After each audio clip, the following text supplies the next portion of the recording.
You're listening to the N2K Space Network.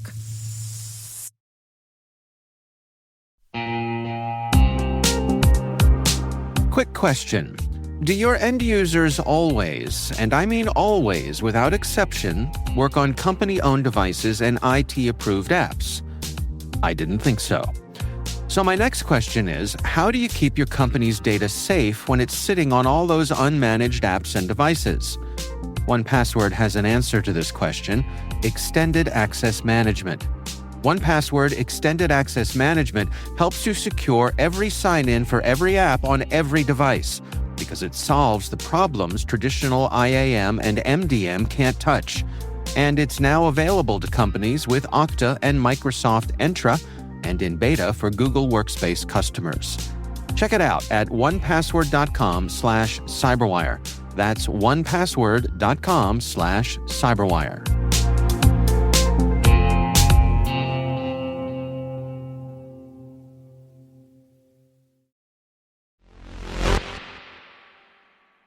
Starshield, the secure version of Starlink, well, there's been much ado about it in Russia's war against Ukraine, specifically about its criticality, or perhaps depending on your point of view, its undue influence.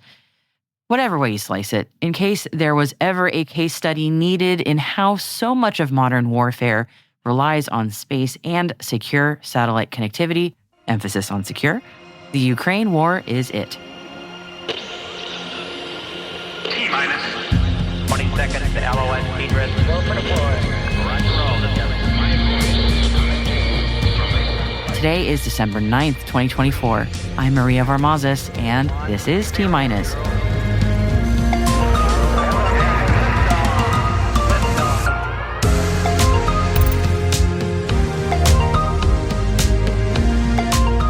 The U.S. expands Starshield access in Ukraine. SES Space and Defense to support U.S. European Command. Nova Space selected for Stennis and Michoud support. And our guest today is Arial DeHerrera from NewSpace Nexus.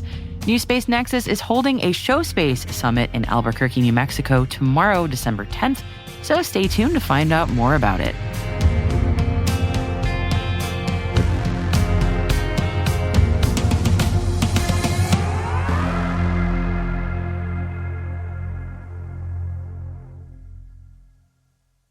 Welcome back from the weekend, everybody. Here is your Monday Intel briefing. The Pentagon awarded SpaceX a contract to enhance Ukraine's secure communications by expanding access to Starshield, a militarized version of its Starlink satellite network. The agreement upgrades 2,500 existing terminals and adds to 500 previously connected under an earlier contract, providing secure, encrypted, and jam-resistant capabilities. This encrypted capability strengthens Ukraine's communication infrastructure during the ongoing conflict, and Starshield has been critical for maintaining Ukraine's operational resilience since the war began in 2022. The contract was awarded under the Space Force's Proliferated Low Earth Orbit program and extends service through 2025. Although specific financial details were not disclosed, the earlier 500-terminal contract was valued at $40 million. The U.S. Department of Defense has selected SES Space Defense to deliver multi-orbit, multi-band satellite capabilities in support of the United States European Command. SES's wholly owned subsidiary, SES Space Defense, has been awarded a 5-year blanket purchase agreement through Space Systems Command with the help of the United States Space Force's Commercial Satellite Communications Office with a ceiling value of $117 million. Nova Space Solutions has received a NASA contract worth approximately $822.7 million to provide operations, services, maintenance, and infrastructure support services for the agency's Stennis Space Center in Mississippi and the Michoud Assembly Facility in New Orleans. The performance period begins July 1st, 2025, and extends 8 years and 3 months, with a 15-month base period, followed by a 1-year option period and 3 2-year option periods. AST Space Mobile and the Vodafone Group have entered into a definitive long-term commercial agreement through 2034. The agreement establishes the framework for Vodafone to offer space-based cellular broadband connectivity on its home markets, as well as to other operators via its Partner Markets program. Vodafone has placed an order for its first Block 1 Bluebird gateway, marking a milestone in the deployment of AST SpaceMobile's global network infrastructure. Users outside traditional cellular coverage will be able to connect their everyday smartphones directly to AST SpaceMobile's satellites in low Earth orbit, which in turn will route the data to the gateway. These gateways will then connect to Vodafone's existing network infrastructure to route the broadband data to users' devices, as well as to access third-party apps and the internet. UAE-based and AI-powered space tech company Space42 and Earth observation company ICEYE have announced the creation of a joint venture to manufacture SAR satellites in the UAE. The new venture builds on their previous partnership, which includes the recent launch of the UAE's first SAR satellite called the Foresight 1 back in August 2024. The new partnership aims to advance the UAE's Earth observation program, which was created to build national satellite remote sensing and EO capabilities. US India-based hyperspectral satellite company Pixel has announced the closing of $24 million in additional funding as part of its Series B round. This new investment brings the total Series B funding to $60 million. Pixel has raised a total of $95 million across all funding rounds to date, which it plans to use to develop the world's highest resolution hyperspectral satellite constellation. Pixel's entire constellation of 18 commercial hyperspectral satellites are planned for development and launch in the near future. Israeli satellite communications company SatixFy has released its consolidated financial results as of and for the 9-month period ending September 30th, 2024. The company reported $8.5 million in total revenues for the period, a decrease of 4% compared to $8.9 million in the same period in 2023.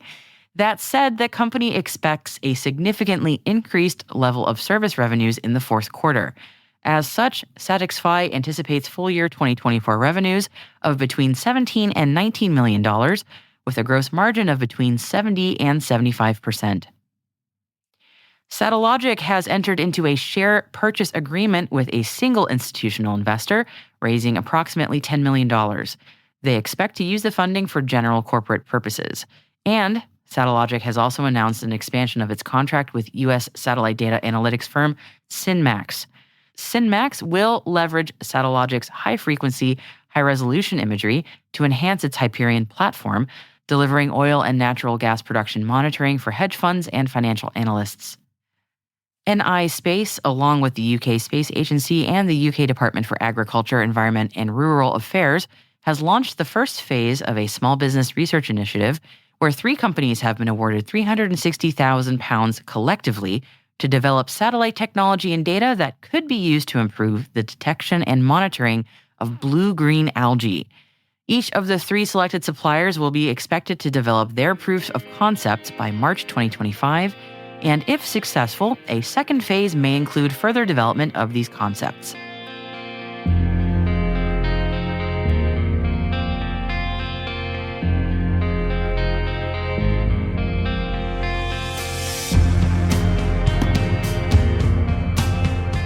And that concludes our briefing for today. Head to the selected reading section of our show notes to find links to further reading on all the stories we've mentioned for you today. Hi, T-Minus crew. If you would like daily updates from us directly in your LinkedIn feed, be sure to follow the N2K T-Minus page over on LinkedIn. And yep, we are also over on Blue Sky. Follow us at t-bsky.social for more there. And if you're more interested in the lighter side of what we do, we are also at T-Daily on Instagram. That's where we post videos and pictures from events, excursions, and even some behind-the-scenes treats. Links are in the show notes for you. Hope you'll join us there.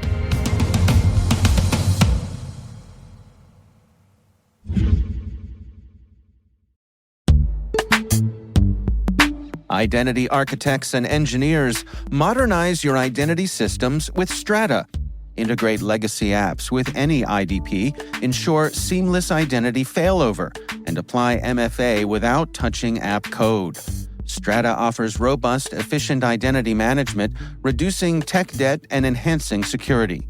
Gain peace of mind and operational efficiency with Strata's comprehensive solutions. Visit strata.io/cyberwire, share your biggest identity challenge, and enjoy free AirPods Pro. Optimize your identity solutions today. Visit strata.io/cyberwire. And our thanks to Strata for being a longtime friend and supporter of this podcast.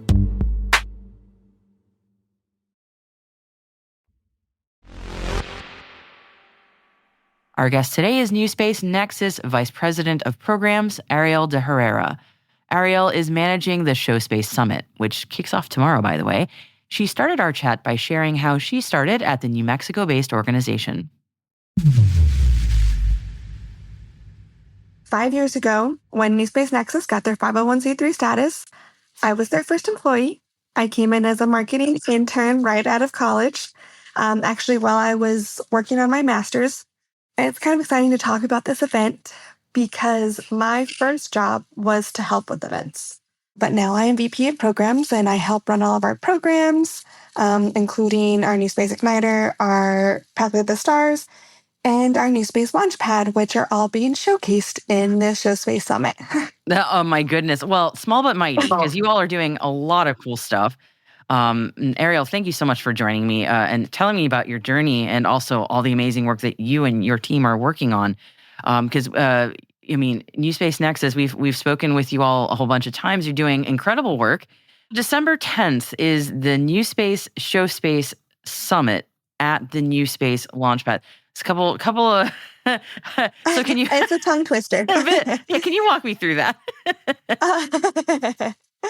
Of course. The NewSpace Show Space Summit, at NewSpace Nexus, we like to say we unite and ignite. So what we mean by that is the unite, we bring people together, we put them in situations that allow them to connect them to resources. It can be resources such as workforce. It can be resources such as partnerships, funding, equipment, facilities. That is what we want to work on. So these show spaces is what we call them instead of showcases. So it's a pun on the word showcase. We want to show off all of our great companies. So the purpose of the NewSpace Show Space Summit, it's annually, it's hosted later in the year. It's an event to highlight the stellar space companies from the NewSpace Igniter program, as well as the companies that are part of our innovation pipeline, all that are moving towards from that concept to product to sales side. We're also using this time to kind of showcase the space ecosystem for the companies to make valuable connections to investors, government, and industry. So when I talk about industry here, I'm talking about those bigger companies, those primes, as well as pathways to the stars, so connection to workforce. For this summit, we do have an investor focus, but we love the connection to all customers. So it's just putting those small and medium-sized companies in the same room as potential customers and government leaders and many people like that. Oh, that's wow. What a great opportunity to have them in one place, and also with investors looking to find somebody that they want to invest in. I'm so curious what kind of companies you all are going to be seeing in attendance. Oh, of course. So I'm actually going to go over a little bit of our agenda to give an idea, to paint a picture of who to expect to be there. So we want to start the day with some keynotes. Those are the leaders. We have investor keynotes, we have government and industry. We also have a couple panels. We also partner with a number of people throughout the region. So we have them kind of coming to showcase the region, showcase New Mexico, showcase. We have some people come from UTEP. So just really focusing on what they're calling the Space Valley. So those companies will be there and those representatives will be there. On the small and medium size, we have those companies pitching. So it is our NewSpace Igniter companies. The NewSpace Igniter is our incubator-like program where we work with companies going from concept to product to sales. It's a very generalized program in the sense where they just have to have some type of space concept. So it can be, we have a couple AI companies, we have some launch companies, we have other companies that are working in debris removal, in ISAM, different things like that. So it's the companies coming in can be any of those. I know we have all of them giving a pitch. We have about 13 companies pitching. And then after they give their pitch, we are going to do a very quick one-on-one time with the experts. So all the speakers, experts throughout our ecosystem, will have the opportunity to sit with them one-on-one in a speed-like dating. I get what you mean. Like that sort of like in a one-on-one Shark Tank is sort of Yes. how I'm thinking of it. Yes. So after they pitch and present to the whole crowd, then they're going to have that chance to go and sit in front of each expert, whether that expert falls in those categories of investor, of government, of industry. We also have others in economic development and business support. So we can have one-on-one time with a marketing person. You can have one-on-one time with someone who can help you move to New Mexico. So it's just a number of opportunities for these companies, but not just the companies, but opportunities for government leaders to see them, opportunities for those bigger companies to see these smaller companies and what their technology is and what they're working on. I keep saying it, but that is a really great opportunity. And kudos to, I think, just so many organizations in New Mexico that are like yours that are working to make these kinds of events happen, because to get in front of all those people and get that one-on-one time, that's a really fantastic opportunity. And you got to have a thick skin to run a business at that, especially when you're starting out. But to get that advice, that can really be what propels a business forward. So that's quite amazing. Is this the first time this event has been held? Is this the inaugural, or is this the several years of this have occurred? So this is actually the second. The second, okay. We hosted it last year, and another great thing that we do with this event is we also do tours. So last year we did a tour for Air Force Research Lab and Spaceport America. This year we're doing industry tours. So we're touring Blue Halo and Rocket Lab. We try to make them coming out here, they're just a number of different opportunities. So it's worth it for them to spend that money to travel to Albuquerque and to also see what New Mexico has to offer. Yeah. We've covered in the show a number of times, and again, it's not just because Alice is based in New Mexico. There's a lot going on, and I was just thinking Rocket Lab specifically, just getting so much more investment from the federal government to help sort of expand what they're doing. I think it's just like the signs are all there. And they've been there for a long time. That really for a lot of companies, New Mexico makes a ton of sense. So, and I'm nowhere near the area. I'm in New England, so I'm not biased. I'm like way on the other side of the country. New Mexico has tons to offer. We say it's the place for space, and it truly is. I believe it. I've had a lot of these kinds of conversations, and it's just amazing. There aren't a lot of other places like that where the states are really rolling out the red carpet for space companies like this. So I think you all are doing really smart things here. Ariel, thank you so much for walking me through this incredible event that's going to be happening for the second time. Thank you for telling me about this. Is there anything else you want to leave the audience with before we close out? This event is not just open to customers and to companies, but anyone interested in learning more about the space ecosystem. You come into this event and you're able to see, I guess, what there is to offer in space. We say the sky's the limit, but in this case, it's so much more. And so our companies are amazing, and we work with them quite a bit and very closely. And anytime we have the chance to showcase them is just a chance worth taking. So we definitely are excited to see what our companies have to say and to hopefully help them connect to the resources they need. And in return will help us succeed with what we're trying to do with growing the space industry from New Mexico for the nation.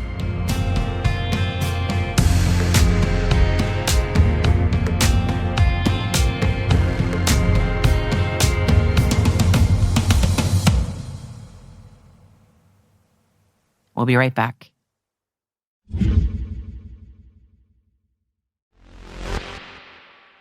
Welcome back. And oh yeah, we are quickly reaching that time of year where we start to reflect on the last 12 months before embarking on the new year ahead.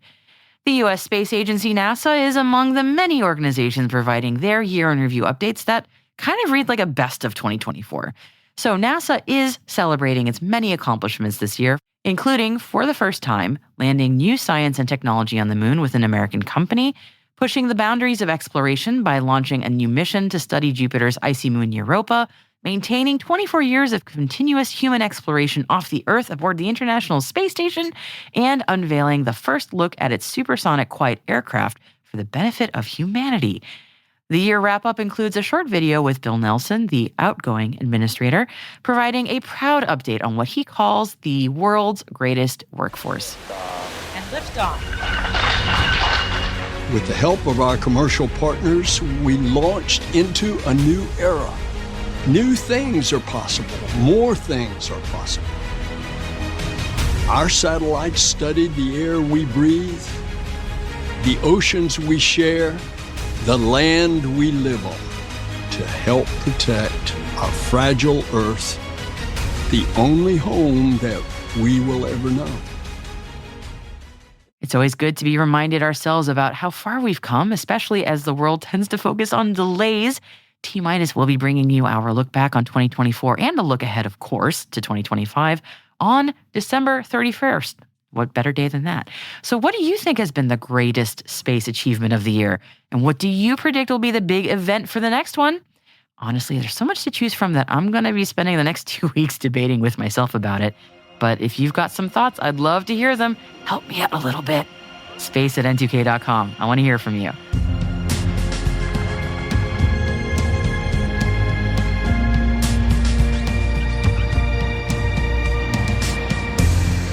And that's it for T-Minus for December 9th, 2024, brought to you by N2K Cyberwire.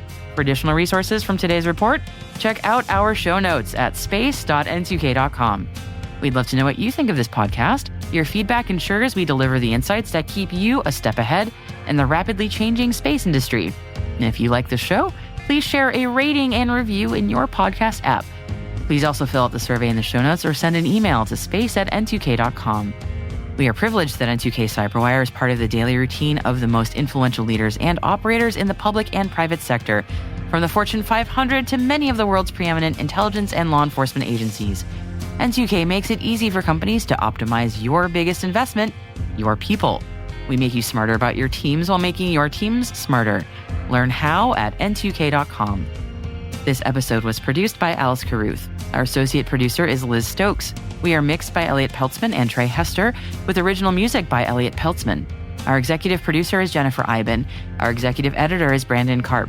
Simone Petrella is our president, Peter Kilpie is our publisher, and I am your host, Maria Varmazes. Thanks for listening. We'll see you tomorrow.